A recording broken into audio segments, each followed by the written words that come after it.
right. Welcome, everyone. Thank you so much for being here today for using Book Connections and the Public Library. My name is Susannah Gilbert. I'm an implementation and training specialist with TeachingBooks. Book Connections is a website part of TeachingBooks, which we'll talk about a little bit more in a minute. And I'm here with my colleague, Crystal, and we're going to talk about some great ways that you can integrate Book Connections into the work you're already doing at your libraries. So Book Connections is a collection of digital resources that, as I said, we hope can really engage and excite readers at your library, make your job a little bit easier. It's for your patrons to help them find resources and tools. It's for library staff, as I said, to augment the work you're already doing. And we do also have our larger site, TeachingBooks, is intended for a K-12 education audience. So you will have access to that as well.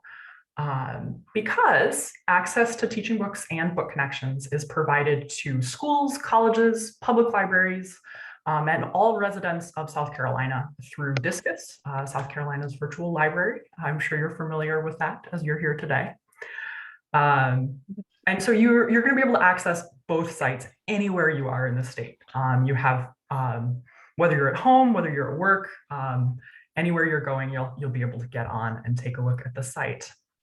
But there are some kind of levels of access beyond that. So your library might be set up with us. You might have a kind of personalized account for your library within that state license. And so if you're at work right now, you might be seeing in the middle there where we're seeing South Carolina State Library Discus, you might be seeing your library's name. Beyond that, you can also set up a professional login, and you will in fact need to for some of the things we're going to show you how to do today. So I'd highly recommend, if you've got it open in another tab, maybe follow along as we're going through this today, as Crystal shows you how we can get that professional login. So we're going to go to that 3-line toggle menu in the upper left corner there, and then just click on the link that says professional login. From here, you can enter your work email. You can, if you're a Google library, you can sign in single sign-on with Google. If you had not set up an account yet, this would take you, instead of to the password field, to a brief form that you can fill out, and then you get a confirmation email, and you're all set to go. But when Crystal signs in here, and we continue back to the home page, you can see now that in the upper left corner there, it says Welcome Crystal instead of Welcome South Carolina State Library.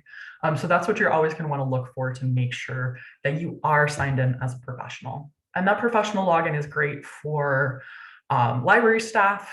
It's also available to homeschool parents if you're working with them. And that's going to allow you to create and save lists, to share resources in a few more ways, but we'll get into that a little bit more later. Right now, I just want to give you a little taste of the kinds of things we have available on Book Connections. So we're going to go to that search magnifying glass in the corner there and just put in a title. We're going to do Shine on Las Velas. There it is. Crystal didn't even have to hit enter, and that popped right up. And when we click on that, you can see some of the options that are available that we'll dive into a little bit more. For now, we're just going to listen to a little bit of the Meet the Author recording for this. Meet the Author recordings are essentially the author getting a chance to book talk their own book. These are great for a hook or a preview in book clubs, or just for sharing with readers who might be interested in learning a little bit more about the authors and the books that they're reading. Hi, my name is Rebecca Balcarcel, and I'm the author of Shine on Las Velas. To write this book, I needed to unlock several vivid memories. One was of a mysterious room at the end of a hallway in my grandparents' basement. I opened the door and stepped onto piles of sawdust. On a workbench sat a heavy clamp. Across an entire wall hung tools, saws, chisels, mallets, and hammers. In a corner stood a box of wood scraps, dowels, blocks, and planks. In this room, my grandfather had made a child-sized rocking chair, which I still have today.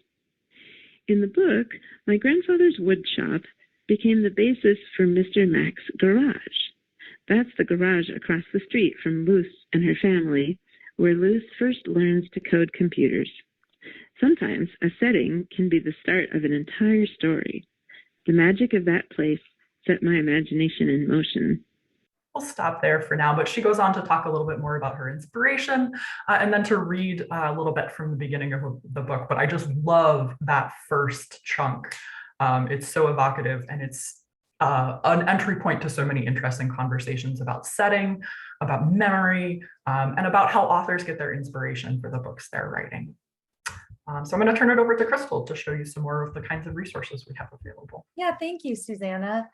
I just want to say, TeachingBooks was originally the first resource that was created, and then we created Book Connections. And really what the founder of our company, his purpose and the reason he founded this website was really to help readers connect deeply with books and authors, but also thoroughly enjoy reading.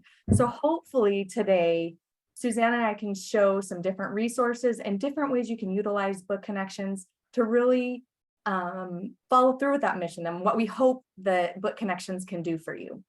So I'm going to go ahead and I'm going to be searching for a couple titles and show you some resources. If you do have any questions, feel free to ask them in the chat. I will pause and we'll answer them. Susannah might need to pause me if I'm going and not noticing, but we want this to be very open and would love for you to ask questions if you have them. So I'm going to kind of talk about how you can use Book Connections to make interactive displays or just really get your readers excited about learning maybe about an author or a title they maybe wouldn't normally want to read or check out. So if we're thinking about March, let's think about women's history. I'm going to search for Shaking Things Up. And you can see, and we did this before, as you start typing, it's going to search for books, authors, lists, and subjects. If you press enter, the format of this will look different, but it will search for the same things. I'm going to select Shaking Things Up right here.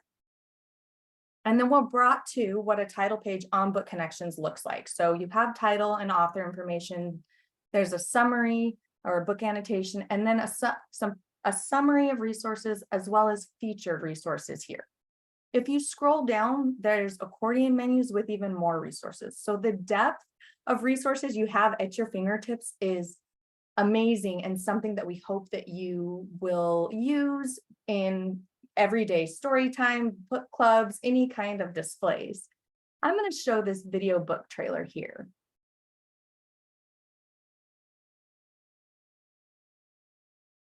Women and girls have been shaking things up for a long time. Meet 14 inspiring young rebels who broke down walls and changed the world.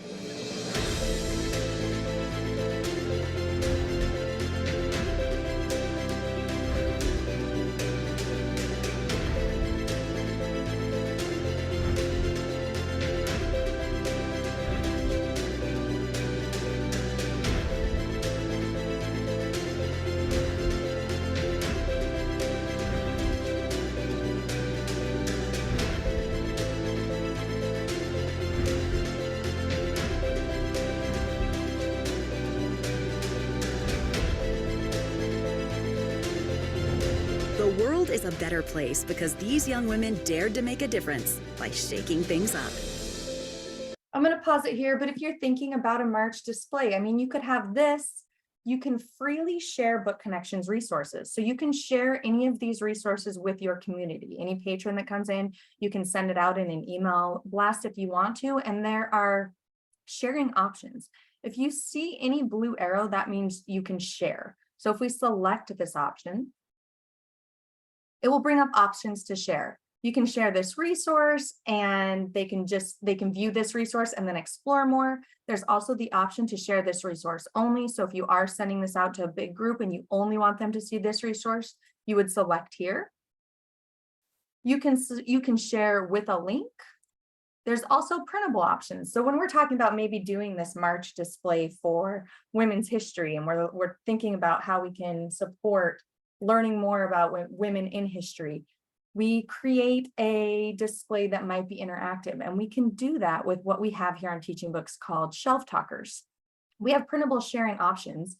A shelf talker, if you open it up, brings up a page that's ready to be printed. And it will give you the title and what it is. So we're going to watch a book trailer, and you can scan this QR code and you're taken straight to the resource. No login required. So if you did want to share this with your community, you can, and they can go straight to the resource and they can learn a little bit more about the title. There's other options for this sharing too, but I just wanted to show you really quick. We have some pictures of what these interactive displays can look like. And if we come over here, you can see our book connections and actions, and these are our shelf talkers. It might be, for this example, we've actually put bookmarks in the book. And so you can see these bookmarks go directly to this book. There's a QR code. There's also a link if your patrons would rather go to the link and explore from there. Maybe they're on a computer, so they click on the link. But here's an example with bookmarks, and I'll show you how to share those. Here's those shelf talkers that have just been placed hanging over the edge of the books. But what a great way to make browsing an interactive activity, and to feature the titles you'd like to feature. So here's what the bookmarks look like printed. And then we also have label options. If you wanted to print a label and put it inside a book, like we will be talking about author name pronunciation. So maybe you're thinking you have 50 Mo Willems books. Well, he has a name pronunciation. You could put that in each of his books so they could learn a little bit more about him and his name. So any of the printable options you can share. You just have to select the share arrow here. Like I said, there's a link, and then here's our printable options. Bookmark, there's a flyer, label sheet, shelf talker, and then there's digital sharing options as well. And one thing I always think too, a flyer might be really useful, because a flyer, you could maybe introduce that you are doing a featured display, or you're featuring women's history, but this can even be translated. So maybe you have a community, an Arabic community. Well, this would be translated in Arabic. You could even write a little note on the other side. So you're introducing the Women's History Month, and then they could scan this QR code or go to the link, and they would be taken to resources for this title. And I'm about to show original. I think I may have done that fast. I'm going to show you where I did translate. You can go on any page, you can translate, but on the share option where I was at,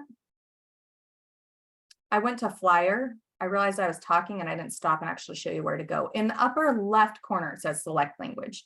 You can translate it there. So you could pick a language you'd like to have the flyer sitting out. This is the same for any of the printable options. So if you wanted to do a bookmark or the labels or even the shelf talkers in a different language, you can. You have that option to select a language. So let's explore another title. How about, to go along with women's history for our display for March, we're going to do Shark Lady.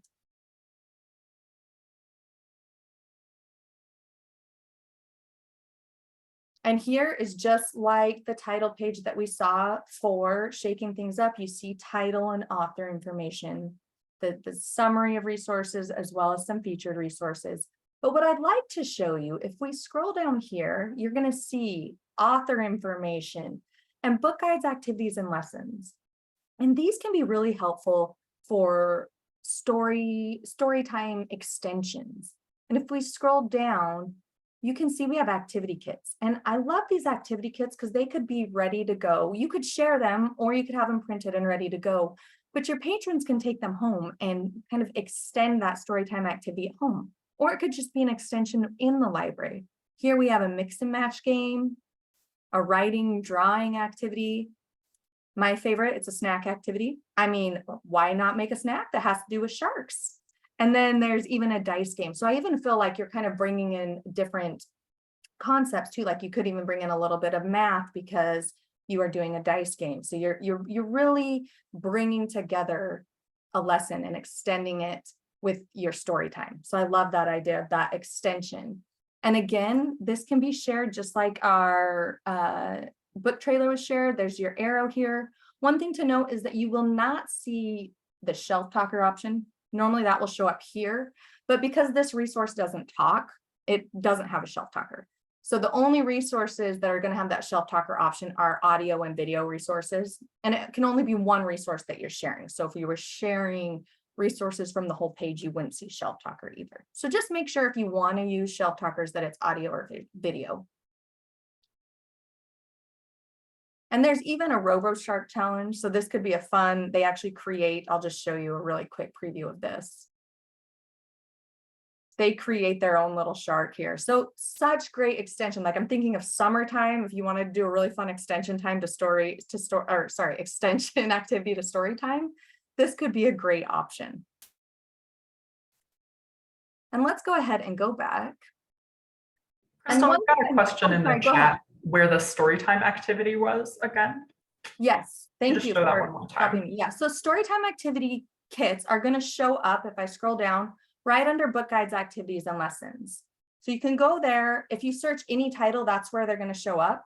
If you just like to see the collection of where storytime activity kits are, you can also use the magnifying glass here and just type in storytime, or you could type in kits, but you'll see, or you could type in activity, but storytime activity kits will show up here.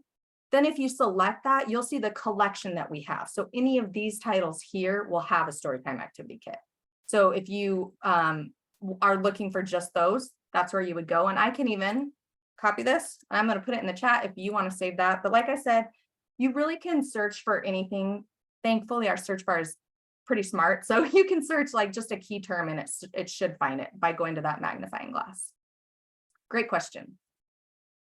So earlier on, I had mentioned author name pronunciations, and I'd like to show you what that is because I think it's a great way also to introduce any title for any patron, whether they're young, old, whatever age level, because it's always good to be able to honor our authors and how we say their name and maybe where they got their name from. So one that looks very difficult, and I know I would not say it correctly if I didn't know how to say her name because I've listened to it, is Padma's. So I just started typing in Padma. You could do this for any title you might be using, whether it's for a book club, story time, featured display, but you could look up the author. So you can see here, we have Padma right here. And you'll see author information on this page. So you'll see it's very much like a title, like a book title page. There's like summary of resources. We have some featured resources, but we have these accordion menus as well. What I want you to listen to is the name pronunciation.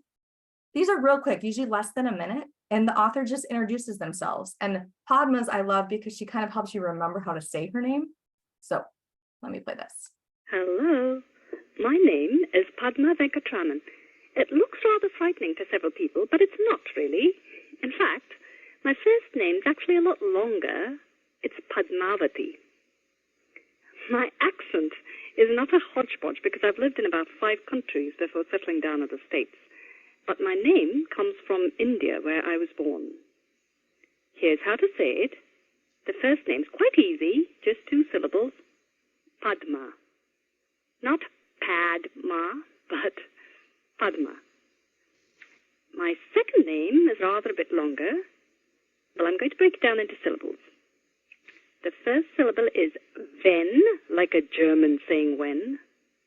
The second syllable is cut, like cutting cake, not like a cat.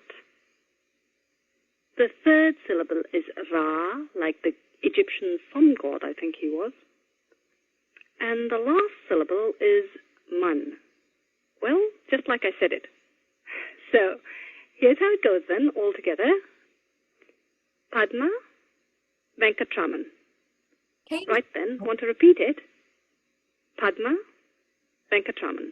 Sorry, I thought it was done, but can't you just see your readers walking away and practicing it as they're walking away? I love this one. I wouldn't have known how to say her name otherwise, so I love being able to honor that and know how to say her name. This also can be freely shared. There's your share. Oh, the same options will come up.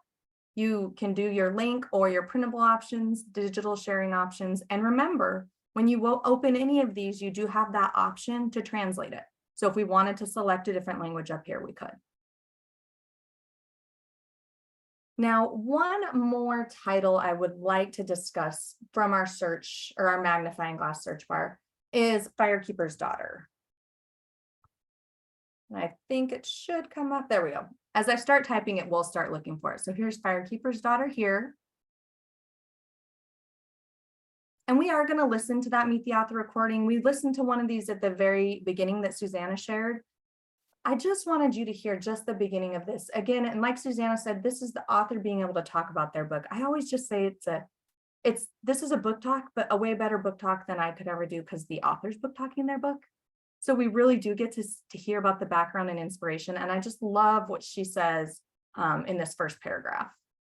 Aneen, hello, I'm Angeline Bully, and I'm the author of Firekeeper's Daughter. I was inspired to write Firekeeper's Daughter because I feel so strongly about representation in books for children and teens. Growing up, I had never read a book that featured a Native American main character until I was a senior in high school.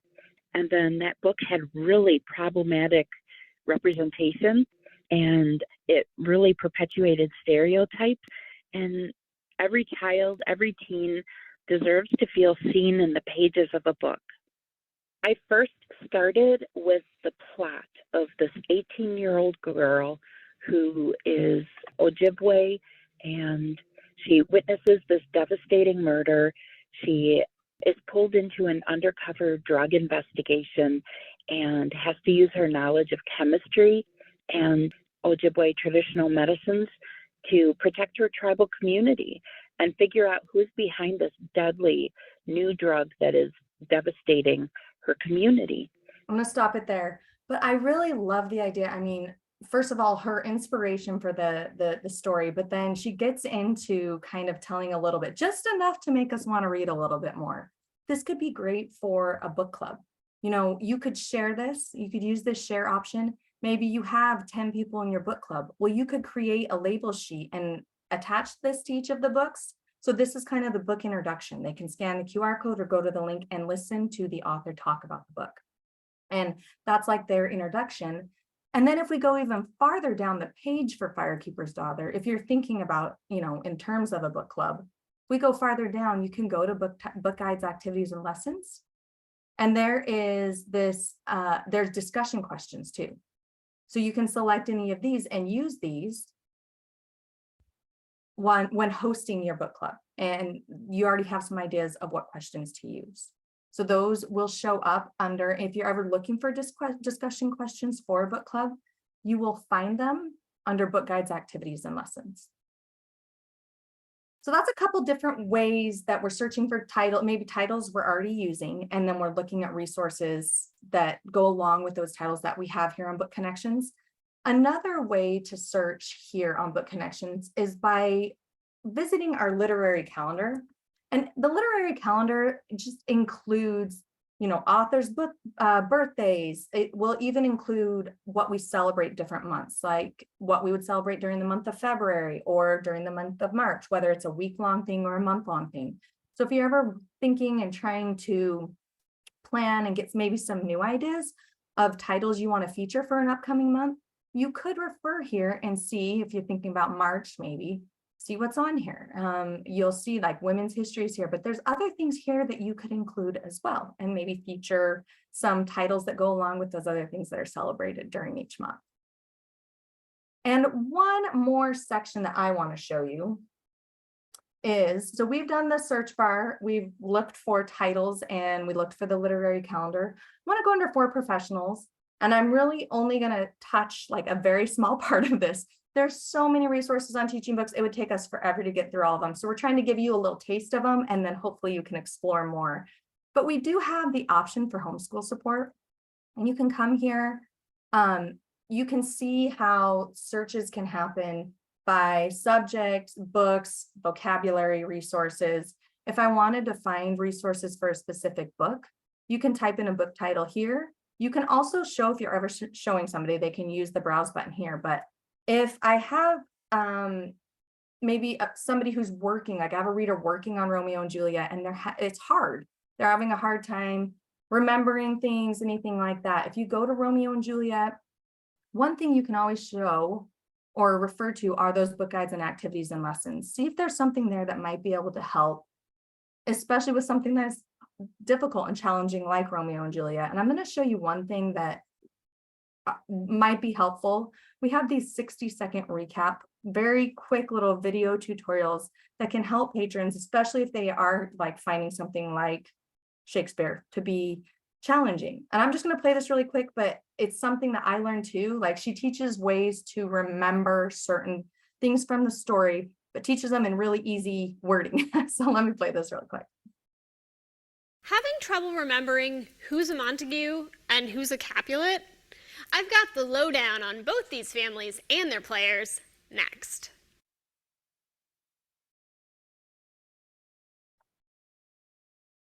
First, a memory trick. All the main characters who are Montagues have names that end with vowel combinations, just like the name Montague. Romeo, Benvolio, Mercutio. Easy, right? Same thing for the Capulets. All the main characters who are Capulets have names that end with consonants, just like the name Capulet. Juliet and Tybalt. See?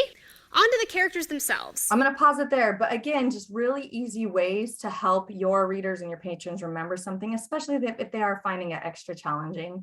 And we also have down here, even for something like Romeo and Juliet, we do have a complete book reading for it. These ones by Lit to Go, you can see the complete reading here.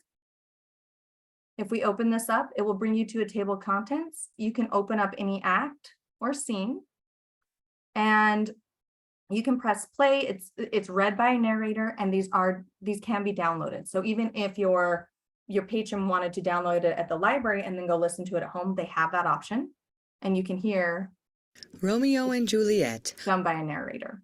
So many options. If you're looking for more complete readings like this, if you're interested, again, these can be freely shareable. So there's your share link. So they can go home and listen to these. Up here, like we showed you before, if you type in complete, you will see a complete book readings collection. So whether you're working with older patrons or younger, we do have complete book readings. Some of these are videos with the authors reading the books. So it's really cool because you get to hear that voice. So I have given you a whole bunch of resources to consider. And now Susannah is going to take over and talk to you about collection analysis and the Diverse Books Toolkit. All right. Let's stay here on complete books and poems for a minute, because the first thing I want to show you how to do is make a list. So maybe you're interested in taking some of these complete books and poem readings and putting them in a display. Maybe you want to pair them with physical books you have on the shelf, or maybe you just want to send out a recommended list.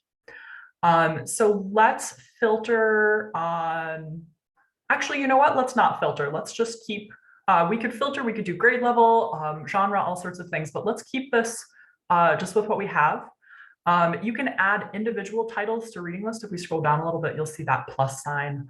But we can also add multiple titles. So let's click on that. And we're just going to say, we're going to add all of these. We're going to add, select all titles at the top there and add those to a list. This is going to be the first page of results for this. And we'll call this our complete book readings.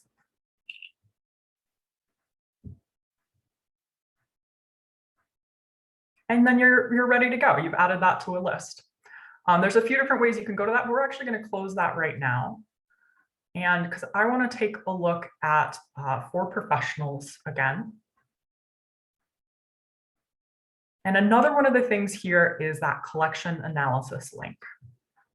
So if we open this up, it's going to give us two options. And one of those that we can analyze is our custom reading list. This is what we just created. This is building a book list that lives on the site. And that can be up to 200 titles. You can also analyze up to 10,000 titles with our collection analysis reports. It's going to give you the same information, but it's not going to create that list that lives on the site. So we're going to focus today just on those custom reading lists, because that's two skills in one that we can learn about the site. So if we click on our custom reading lists link here, you can see, you can copy and paste a list of titles and authors or ISBNs. You can upload a CSV file if you're working with a larger portion of your collection, but you can also quick add just by searching or by scanning.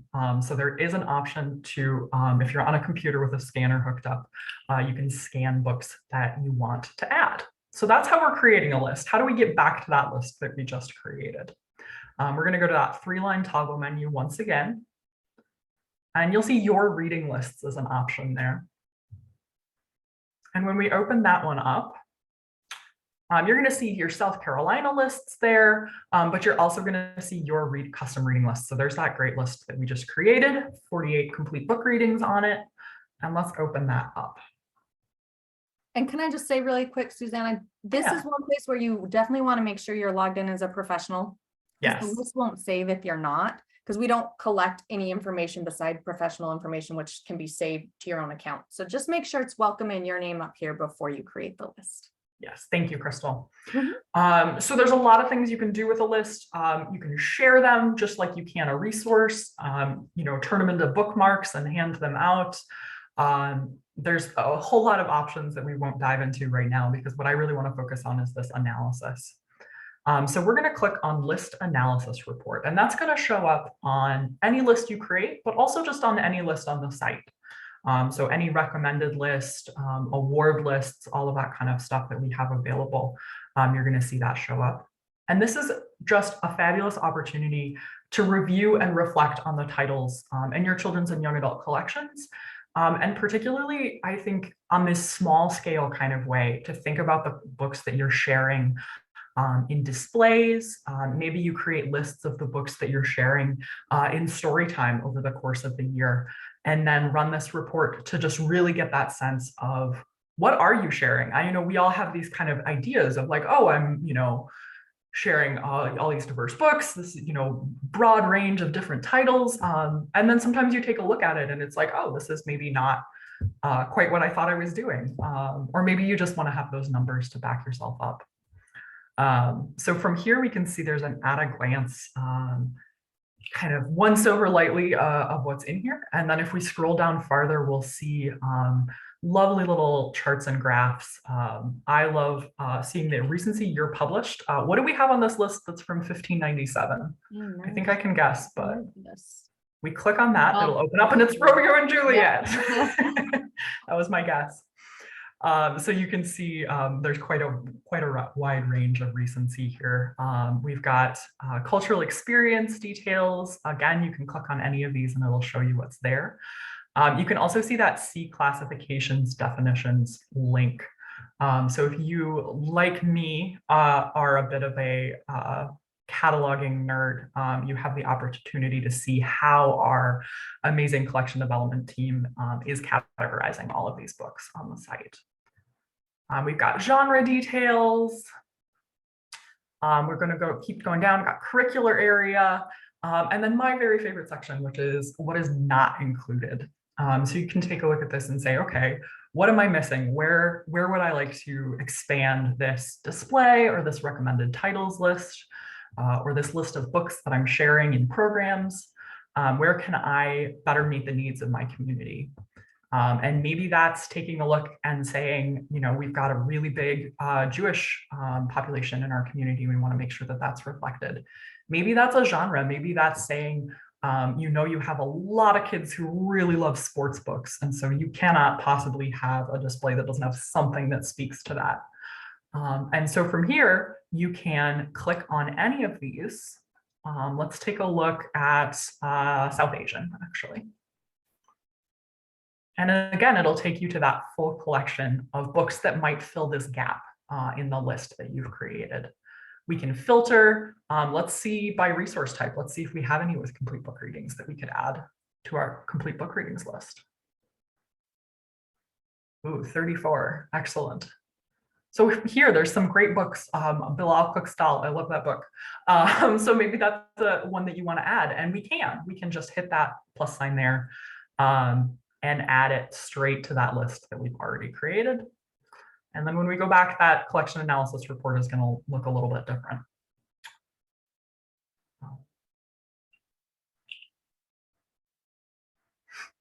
So again, as I mentioned, you can also do this with that larger portion of your collection, up to 10,000 titles. I never recommend starting with 10,000 titles because that's really overwhelming.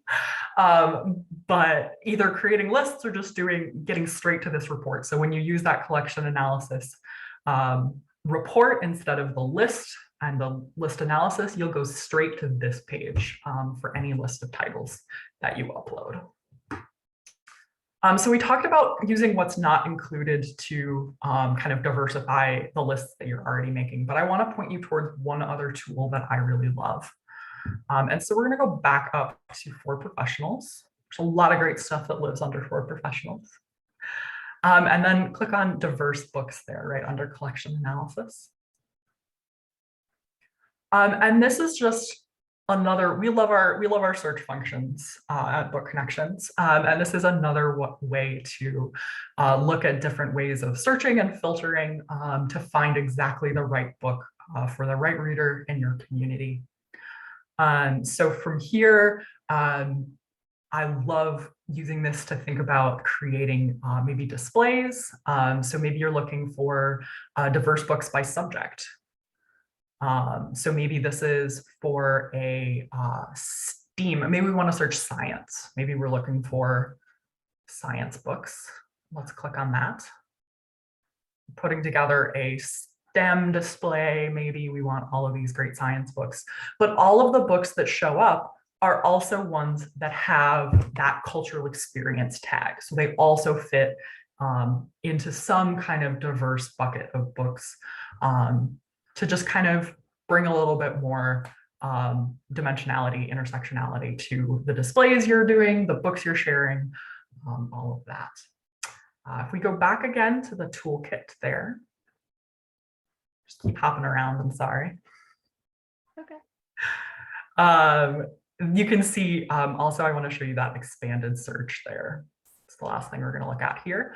And this is essentially the same function as our filters. But if you really want to pinpoint that right away, and you say, okay, I want American Indian and biographies, and maybe you don't care about the grade level. Maybe this is for everybody in your children's section. So let's just search from there. See what we get. So there we go. We've got a whole bunch to work with, and we could even filter more from there. Maybe we do care about the grade level. Maybe this is for a very particular audience. So we could go up to that filter and say, let's take a look at our grades 1 to 5 books. And then we've got a fabulous selection of mostly picture books, early chapter book readers about American Indian culture and experience in the biography genre. So just some ways to take a look at what you're searching for and make sure you're getting exactly what it is that you want to have on your shelves, in your displays, in your programs, however we can provide more information about the books. All right. Last thing to mention is that we do have a help option now. If you have questions, you can always email us. Susannah can put our emails in the chat. We would love to hear from you. That's why we're here. But there is a help option. If you type in help in the search magnifying glass, you can go to help under featured. You'll see how you can share and promote book connections. There's training options, video tutorials. So we just taught you how to create lists. If you have forgotten, if you go here, you'll be able to see that. Maybe not yet. Nope. Oh, just a lot. Not yet. Not quite yet. There will be one about creating lists. But then you can email us about how to create a list. If that's one thing you're looking for, go ahead and email us and we will give you the steps if you forgot how to do that. But we do have some tutorials, and then there's other options available for you here for help and support as well. You can also contact us. Oh, go ahead. Oh, I was just going to say, you can also contact us for training. That is part of the state license that the South Carolina State Library provides for you. So if you're interested in a more specific webinar or demo for just the staff at your library, that is always available as well. You can use this webinar scheduling form, or again, you can reach out to either of us by email. Yep. So thank you so much for joining us today. I'm going to go ahead and turn off the recording.